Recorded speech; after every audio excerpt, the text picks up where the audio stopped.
পৌঁছায়া দাও। হে রব্বুল আলামিন, বিশেষ করে ফরিয়াদ জানাই সিলেটের সম্রাট হযরত শাহজালাল ইয়ামিনী সহ ওনার সহচর বৃন্দ, আল্লাহ যে যেখানে শায়িত আছে প্রত্যেকের আরওয়াহে পৌঁছায়া দাও। আয় আল্লাহ, আয় আল্লাহ, ফুলতলির জমিনে আল্লাহ তোমার প্রিয় বান্দা শায়িত আছে, আল্লাহ সাহেব কেবলার আরওয়াহে তুমি পৌঁছায়া দাও। বদরপুরের জমিনে পৌঁছা দাও।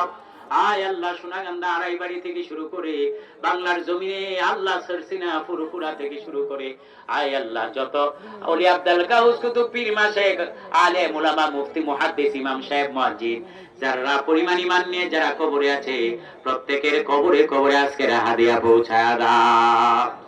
আয় আল্লাহ, বিশেষ করে আমরা যারা এখানে হাত তুলেছি, আয় আল্লাহ, জানি না কে জানে আছে আমার মতন বাবা হারা, বাবা নাই, আব্বা বলে ডাক দেওয়ার মতন বাড়িতে কেউ নাই।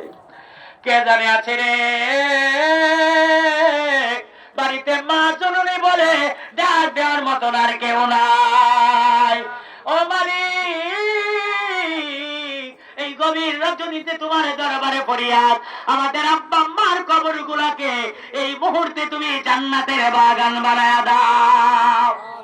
আয় রব্বুল আলামিন, যারা না খেয়ে আমাদেরকে খাওয়ানোর ব্যবস্থা করেছে, নিজেদের সুখ বিসর্জন দিয়ে আমাদেরকে মানুষ করেছে, নিজেদের শান্তির কথা চিন্তা করেন নাই, আমাদের শান্তিতে রাখার চেষ্টা করেছে, এমন মা এমন বাবা যার অন্ধকার কবরে, আল্লাহ তাদের কবর গুলাকে এই মুহূর্তে জান্নাতের বাগান বানায়া দাও।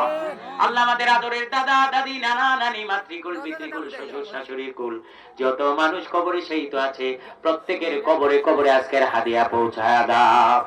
আর রব্বুল আলামিন, বিশেষ করে আয় আল্লাহ, এখানে অনেকে আজকের সভাপতি মহোদয় আরেক ভাই দোয়া চেয়েছে তার ভাইয়ের জন্য, 4 নাম্বার ভাইটা নাকি ক্যান্সারে আক্রান্ত। আল্লাহ, আরো কত সুস্থ মানুষ এখানে আছে। আয় আল্লাহ, ফরিয়াদ জানায় আমাদের ইমাম সাহেব হুজুর দোয়া চেয়েছে। আয় আল্লাহ, যে যে মাকাসেদ নিয়ে এখানে বসেছে আল্লাহ প্রত্যেকের নেক মাকাসেদ তুমি পূরণ করে দাও।